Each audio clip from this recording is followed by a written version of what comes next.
Eh bien, bonjour à toutes et à tous. Bienvenue sur Regarde ton temps. Et aujourd'hui, on se retrouve pour le déballage d'une Tsar Bomba, celle-ci, qui, au début, là, c'est un déballage après un déballage. Pourquoi? En fait, quand j'ai reçu la boîte, donc celle-ci, j'ai dit, oula, dit, ils ont baissé en qualité. Oula, c'est dommage. Parce qu'en plus, la montre là, c'est la référence 8208 qui vaut quand même la petite bagatelle de euh, 290 € par rapport aux celle d'habitude qui vaut 170, 150. Donc on est à un gap au-dessus.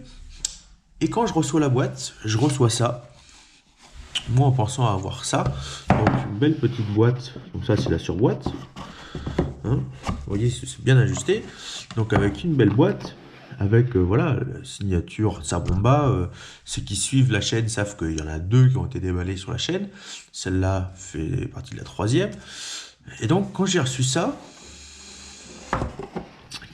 alors déjà la surboîte est un peu est bien moins épaisse et voilà, elle donne une mauvaise qualité. Et voilà, et puis on a surtout perdu l'identité visuelle du orange et noir. Voilà, je dis, ouais, c'est bizarre. Et là, j'ouvre la boîte. Voilà. C'est quoi cette boîte? Qu'est-ce que c'est ça? Qu'est-ce que c'est que cette boîte?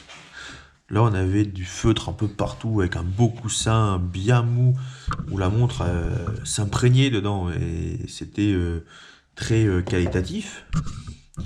Là, oula. Donc, on a toujours la carte de garantie. Hein. D'ailleurs, faut que je regarde, mais voilà, avant on avait, c'est toujours pareil, hein, on avait toujours les mêmes petits instructions. Hop, donc la carte de garantie, le petit manuel, hein, voilà, toujours pareil. La petite chiffonnette, bon, voilà, hein, bon, comme d'habitude chez Tsar Bomba, ça j'aime pas trop leur chiffonnette, hein, vraiment. Voilà, il n'y a pas de marqué Tsar Bomba, il n'y a rien marqué dessus. Et on prend la montre. Et en fait, il n'y a pas de. Donc vous voyez, la montre a déjà été portée, hein. Mais c'est que je voulais vérifier quand même la montre. Voilà. C'est un vieux bloc de mousse avec un vieux carton tout pourri. Et voilà. Collé, une boîte nulle. Nulle à chier la boîte. Et en fait, quand j'ai reçu ça, je dis oula, oh la montre. Oula, qu'est-ce que ça va donner? Et du coup, j'étais ultra sceptique sur la montre. Et en fait, c'est en la portant qu'on se dit ah, et en fait, finalement, ils ont presque fait, ils ont peut-être fait même un chef-d'œuvre par rapport à l'autre. Pourquoi? Déjà, elle est mouvement mécanique. Donc, elle a un mouvement Miyota 85-20, donc à fond de boîte transparent, et cadran un peu squeletté. Vous voyez, on voit un petit peu à travers les rouages et surtout le mouvement en lui-même voilà, autour. Alors, elle n'est pas chrono, mais par contre, elle a, euh, elle a maigri.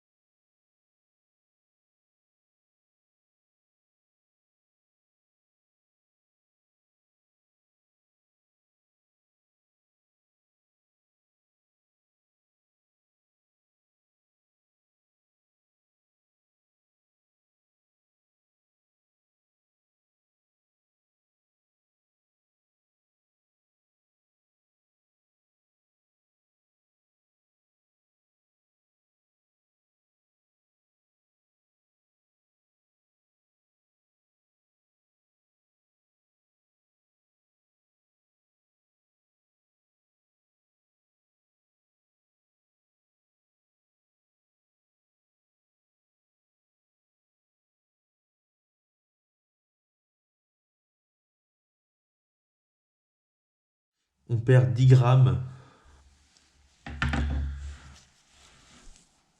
Donc on perd 10 grammes par rapport à celle-ci.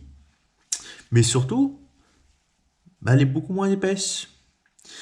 Elle est moins épaisse d'1 millimètre. Donc on passe de 16,5 à 15,5 mm. Et du coup, quand on est habitué à porter celle-ci, parce que celle-ci je la porte quand même très souvent, eh bien on a cette impression de légèreté et de facilité à porter par rapport à celle-là qui peut être un peu plus lourde et quand même vachement encombrant, hein. Regardez l'épaisseur de boîte. Ah, sur cette partie c'est assez flagrant. Le problème est que du coup, eh bien c'est presque un sans faute pour Tsar Bomba avec cette montre là, vraiment. Alors oui, elle fait pas chrono, il y a plein de coloris, il y a orange, olive, jaune, rouge.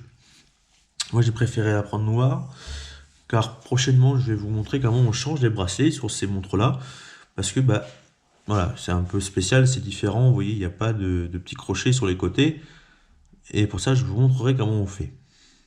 Vous voyez, le mouvement en plus, il est ultra sensible, et du coup, parce que certains mouvements automatiques, on fait ça, mais le mouvement il bouge pas, alors que là, à peine on le bouge un peu, ça bouge dans tous les sens. Et voilà, on voit même sur le mouvement qui est marqué Miyota. Donc, je vais faire de beaux plans après. Donc, on a leur montage à la couronne là, en plus si on veut. Hein, donc là, on n'a pas de date, on n'a rien. C'est vraiment une montre hyper épurée, du coup. Mais par contre, oui, c'est vrai que c'est ultra agréable. Quand on la passe au poignet, eh ben, c'est ultra léger. Allez, je la passe au poignet. Là, voilà, au poignet. Et chose aussi qui est hyper agréable, c'est le bracelet qui a été revu. Il est beaucoup plus souple par rapport à celui-là qui est assez rigide. Celui-là est beaucoup plus souple et du coup, eh ben, ça épouse beaucoup mieux le poignet que celui-ci. Donc, un changement va être opéré, à mon avis, sur celle-ci pour avoir un bracelet comme celui-ci, qui sont en plus interchangeables. Donc sur la boutique de Tsar Bomba, on voit voilà, que c'est compatible. Et surtout, même si vous leur envoyez un message, il n'y a pas de souci, ils vous répondent très vite et ils vous confirmeront tout ça. Et donc, sur celle-ci, moi j'ai commandé un bracelet d'une certaine couleur. Et je vous ferai un tuto pour savoir comment on fait pour changer ces bracelets de cette montre-là. Et du coup, de celle-là, hein, vu que globalement c'est le même bracelet. Et donc du coup, ce qui est aussi appréciable avec cette montre, mais ça vient plus de la forme, mais la forme en soi, c'est pas eux qui l'ont inventé, c'est Richard Mille. C'est cette forme tonneau qui vient épouser le poignet.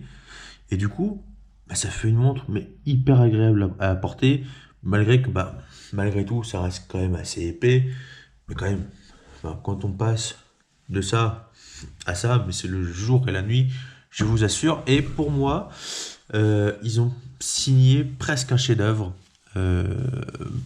pour le prix, quoi. Automatique, avec une belle gueule, des bracelets qui sont interchangeables, surtout des bracelets de super bonne qualité, un poids qui a été réduit, l'épaisseur qui a été réduite. D'ailleurs, je ne vais pas te faire des flashbacks sur celle-là, mais celle-ci, pour avoir discuté avec les vendeurs, va avoir aussi sa version en 15,5 mm. Donc c'est cool, parce que celle-ci, du coup, elle est hyper bien, mais elle est vraiment trop lourde et trop épaisse. Faut dire ce qui est. En fait, il y a ça qui part, en gros. En fait, il y a cette partie-là qui part en épaisseur. Donc, j'ai hâte de vous la montrer, surtout de vous tester ça, parce que j'ai envie de faire une belle configuration sur ces montres-là. Donc voilà, j'espère que ça vous aura plu. Et voilà, le point négatif pour cette montre-là, c'est que c'est pas chrono. Vous savez que j'aime beaucoup les chronos. Et du coup, la boîte, le packaging qui était revu un peu à la baisse. Pour une montre à presque 290 euros, c'est quand même dommage de ne pas avoir eu une belle boîte comme les autres qui sont quand même vendues presque 2 fois moins cher. Quel dommage, quel dommage. Sur ce, n'hésitez pas à liker, à vous abonner et à partager. Bonne fin de vidéo. Au revoir.